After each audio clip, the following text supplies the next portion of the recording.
చేపల పులుసులో ఎప్పుడైనా బెండకాయ వేస్ట్ చేశారా? చేయకపోతే ఈ వీడియో సేవ్ చేసుకొని నెక్స్ట్ టైం ట్రై చేయండి. బెండకాయలు వేయడంతో పులుసు ఇంకా అదిరిపోతుంది. కానీ లేత బెండకాయలతోనే బాగుంటుంది. ఎలా చేయాలో చూసేయండి. స్టవ్ మీద కడాయి పెట్టుకొని ఆయిల్ వేసుకోవాలి.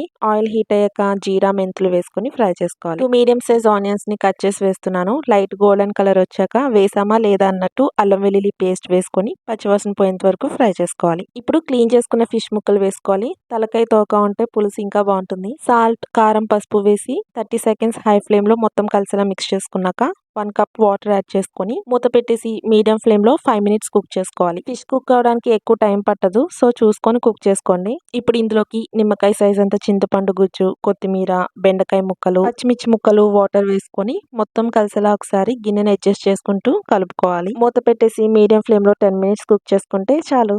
బెండకాయ చేపల పులుసు ready. Full video channel name కింద లింక్ పెట్టాను, చూడండి. Do subscribe for more.